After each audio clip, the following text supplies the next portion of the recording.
We talk in Hindi and English both. Sir first question आपके लिए, recently Airtel और रिलायंस जियो दोनों ने अपने मिनिमम रिचार्ज प्लान्स का प्राइस हाइक करके 155 पर फॉर 28 डेज कर दिया है, और एयरटेल ने ये भी इंडिकेट किया है कि there will be wider tariff hikes in the coming year. So would you say that the era of cheap data is now over? Yes, I think to some extent the kind of very, very low prices that we had for many months, if not years, उनके दिन मुझे लगता है अब खत्म होते जा रहे हैं. अब हमको उम्मीद रखनी चाहिए कि अब ये प्राइसेस बढ़ेंगे. किस स्पीड से बढ़ेंगे ये अभी कहना मुश्किल है, और मुझे नहीं लगता कि कोई बहुत ही स्टीप राइज होने वाला है या बहुत ही शार्पली प्राइसेस बढ़ने वाले हैं. ऐसा नहीं हो सकता, क्योंकि कंपनियां भी इसको थोड़ा ध्यान से करेंगी और कंपनियां भी मार्केट रिस्पांस को बहुत क्लोजली वॉच करेंगी, क्योंकि उनका इंटरेस्ट ये भी होगा कि उस प्राइसेस इतने ना बढ़ जाएं कि लोग सब्सक्रिप्शन ही कैंसिल कर दें. तो दोनों चीजें देखेंगे आस्ते आस्ते, और क्योंकि इंडिया की मार्केट आमतौर पर बड़ी प्राइस सेंसिटिव मानी जाती है, तो इन चीजों को मद्देनजर रखते हुए ये कह सकते हैं हम कि प्राइस राइज शायद होता रहेगा, और लगभग सभी कंपनियां बार बार कहती हैं कि हमारे को ये प्राइसेस जो अभी हैं वो हमको ज्यादा सूट नहीं करते या हमारे लिए इतने प्रॉफिटेबल नहीं है, तो हम बढ़ाना चाहते हैं प्राइस, और काफी हद तक बढ़े भी हैं. आप यदि पिछले साल से आपको कंपेयर करेंगे तो आपको दिखेगा कि काफी सिग्निफिकेंटली प्राइस बढ़े हैं, और कंपनीज के आरपू जो एवरेज रेवेन्यू पर यूजर होता है वो भी काफी सिग्निफिकेंटली बढ़ गया है.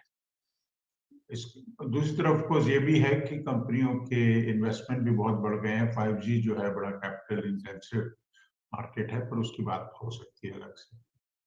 सर आपने आरपू की बात की. So at the World Economic Forum in Davos in January, mister Sunil Mittal ने हमसे बात की थी. उन्होंने बोला था कि ARPU needs to increase to ₹300 for 5G operations to be sustainable. So how do you see how expensive will the tariff plans become then to achieve an ARPU of ₹300? मुझे लगता है कि इसमें दोनों साइड्स जो हैं वो एक मिड ग्राउंड या मिड स्पेस ऑक्यूपाई करेंगी इन द फ्यूचर, क्योंकि जैसे कि हमने पहले इसके बारे में बात की, कंपनियों के लिए इतना भी आसान नहीं है कि वो दाम बढ़ा पाए. और दूसरा ये भी है कि कंपनियों के जो प्राइसिंग है उसके कई ऑप्शंस होते हैं, क्योंकि जो टेलीकॉम सर्विस है वो आम प्रोडक्ट सर्विसेज से अलग है. क्योंकि एक बार यदि आप इंफ्रास्ट्रक्चर लगा देते हैं अपना देश में या किसी रीजन में, तो उसके बाद आपके इंक्रीमेंटल कॉस्ट कुछ खास नहीं होता. तो ये मतलब जैसे आप यदि कोई चीज बेच रहे हैं, कोई प्रोडक्ट बेच रहे हैं, तो आपको पहले खरीदनी पड़ेगी, फिर वो बेचनी पड़ेगी. और यदि तो ये सर्विस वैसा नहीं है. तो सर्विस में यदि आपका नेटवर्क की कैपेसिटी पूरी तरह से रोज यूज नहीं हो रही है, तो वो भी आपके लिए नुकसान है. ठीक है. तो इसलिए आपका जो फोकस रहेगा कि मैं प्राइस इस तरीके से बढ़ाऊं या इतना रखूं जिससे कि यूसेज भी ऑप्टिमल हो, यूसेज भी इतना हो कि मैं उससे मैक्सिमम रेवेन्यू पा सकूं.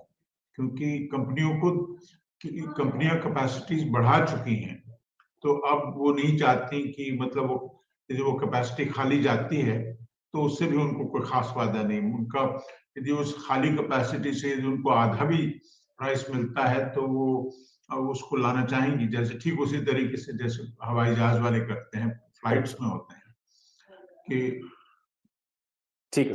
सो लेकिन एयरटेल एंड वोडाफोन इस केस में इन्होंने ये भी कहा है कि we want to talk about a pay as you use tariff plan.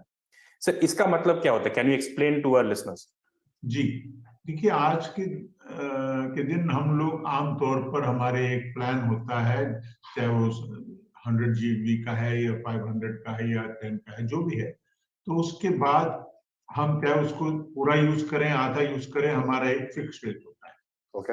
हाँ, पर यदि आप pay as you use plan use करते हैं, तो उसमें यदि आपने 2 गीगाबाइट यूज किए तो आपको 2 के देने पड़ेंगे, 3 देने हैं, 3 यूज किए तो 3 के देने पड़ेंगे, जैसे कि हम बिजली इस्तेमाल करते हैं जैसे। Correct sir. ठीक है, तो उसमें कंपनियों को का इंटरेस्ट ये है कि यदि आप बहुत ज्यादा डेटा यूज कर रहे हैं तो वो आपसे ज्यादा पैसे लेंगे।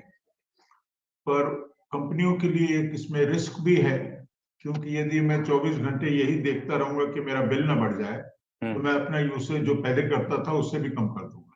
Correct sir. तो ये बड़ा ही डेलिकेट बैलेंस होता है, और हम लोग अपने पर्सनल एक्सपीरियंस से भी हम जानते हैं कि बैलेंस डेलिकेट होता है। यदि आपको लगता है कि किसी भी टाइम पे ये मीटर चल रहा है और मेरा दाम बढ़ता जा रहा है, तो आप उसी तरीके से Correct, sir. अपना नेट यूज करेंगे, आप वो वीडियो जो देखना चाह रहे थे नहीं देखेंगे वगैरह वगैरह। तो तो कंपनियों को ये देखना पड़ रहा है। और कंपनियों के लिए दूसरी दिक्कत ये भी है कि यदि एयरटेल ये करना भी चाहती है और बाकी ऑपरेटर्स उसको नहीं करना चाहते हैं, तो ये उसको इम्प्लीमेंट करना भी बड़ा मुश्किल है, क्योंकि एक एक कंपनी आपको फिक्स रेट प्लान दे रही है और दूसरा नहीं दे रही है, तो जाहिर है जो नहीं दे रही है उससे लोग दूसरी तरफ चले जाएंगे। सो आपका, क्योंकि नंबर पोर्टेबिलिटी, अकाउंट हाँ। पोर्टेबिलिटी तो हिंदुस्तान में शायद दुनिया में सबसे आसान है। लगभग 1 करोड़ 1.5 करोड़ यूजर्स हर क्वार्टर में नेटवर्क अपना बदलते हैं। तो ऐसी हालत में कंपनियों को ध्यान में ये रहेगा, उनके ध्यान में, कि ऐसा ही ना हो कि हमारे लेने के देने बढ़ जाए। Correct sir. सो आपने फिर वही यूसेज की बात की, और हमने बात शुरू की थी era of cheap data is now over. तो do you see a change in the pattern of data consumption? जैसे घर पे या ऑफिस में वाईफाई यूज किया और छोटा डेटा प्लान का रिचार्ज करवाया, so do you see this kind of change in pattern of data consumption, sir? I think it will be most users will test and see क्या कैसे उनका है. These kinds of plans usually don't work like Okay. that. This kind of behavior is very difficult to sustain, right? यदि आपके पास एक बहुत ही अच्छा और बहुत बड़ा फ्री डेटा है आपके ऑफिस में या आपके घर में, तो आपको फिर अपना बिहेवियर चेंज करने में इतनी आसानी नहीं होती है कि आप अब ऐसी जगह गए हैं जहां पर डेटा महंगा है, तो आप कम यूज करेंगे। हो सकता है थोड़ा बहुत फर्क पड़ जाए, पर ज्यादा नहीं पड़ता। यदि आपकी आदत हो गई है कि आप हर 1 मिनट के बाद अपना व्हाट्सएप देखते हैं, तो फिर वो मुश्किल हो जाता है उसको चेंज करना इतना। तो ये थोड़ा सा यूजर्स डेफिनेटली उनको अपना बजट देखना होता है, तो उसमें कई चीजें करेंगे। हो सकता है कुछ उसमें से सक्सेसफुल हो, कुछ शायद इतनी ज्यादा ना हो। एक और चीज सर, हमारी प्राइसिंग जो है डेटा पैक्स की प्रीपेड रिचार्ज में, वो 28 डे टैरिफ 56 डे टैरिफ होती है। But even if you consider in other countries like even Bangladesh, वहां 30 डे वैलिडिटी वाली प्रीपेड पैक्स होते हैं। सर ये डिस्क्रिपेंसी क्यों होती है? क्योंकि इवेंचुअली क्या होता है कि साल भर देखने जाए 12 महीने के स्प्रेड पे हम इवेंचुअली 13 महीने का पे कर रहे हैं। सो ये चीज टेलीकॉम कंपनीज क्यों करती है, and what is TRAI doing to avoid this? Because instead of in a year, instead of paying for 12 months, I end up paying for 13 months.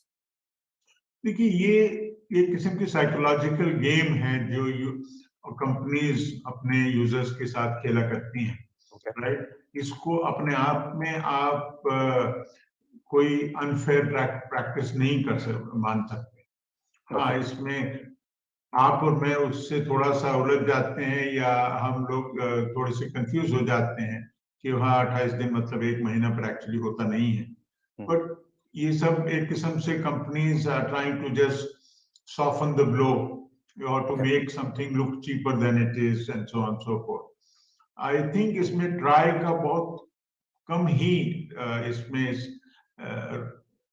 Come he success मिलेगा, क्योंकि ये अपने आप, क्योंकि आज की डेट में ट्राई जो है वो it does not regulate prices. It doesn't. It has left the prices for user services to the market.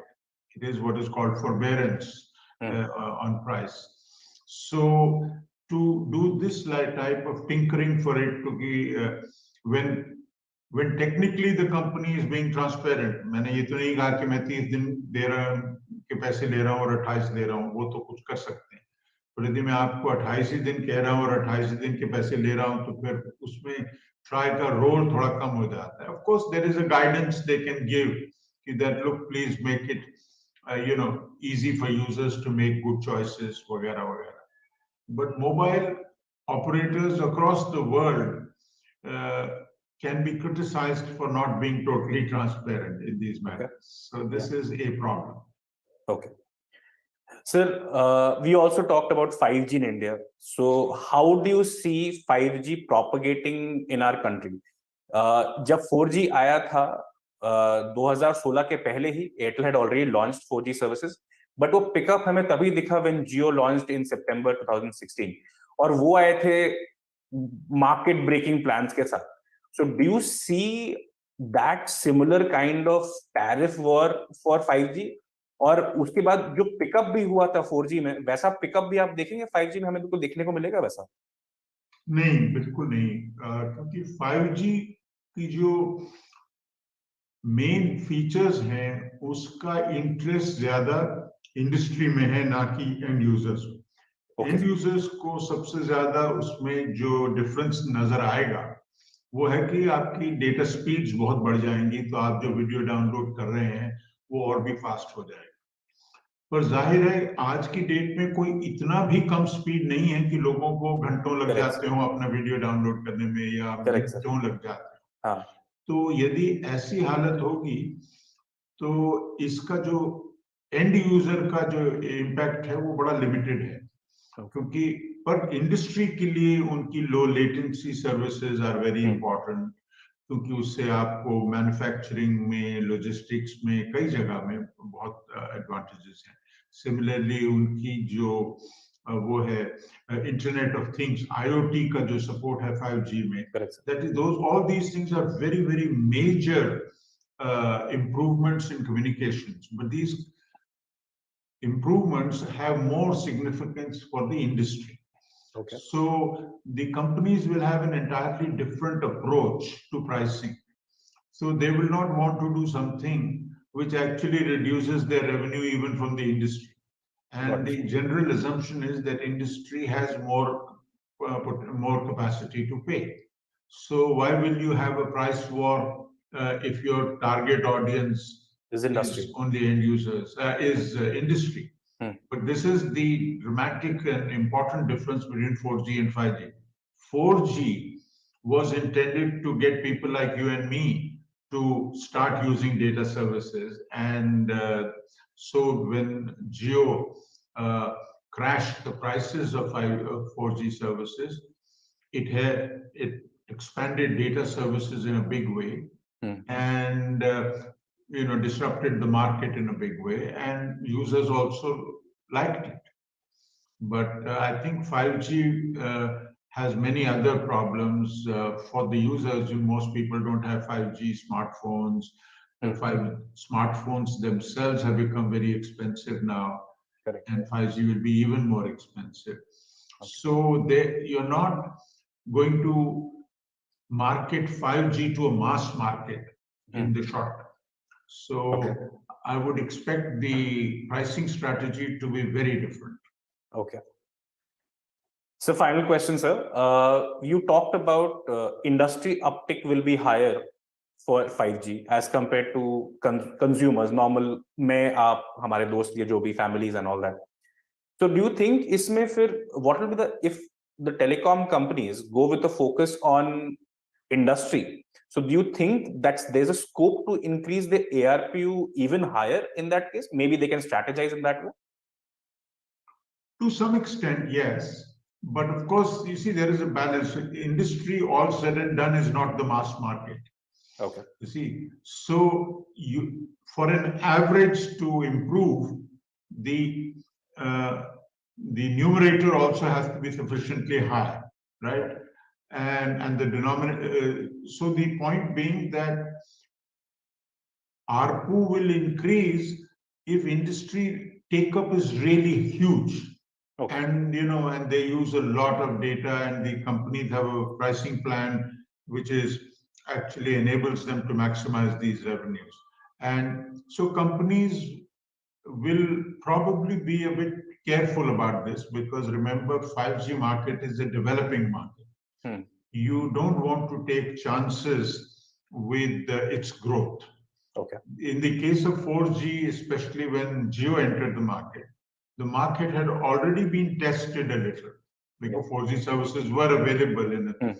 So, the companies had the advantage of knowing how users were responding, whether users wanted to use more video, for example, but found the price too high or whatever.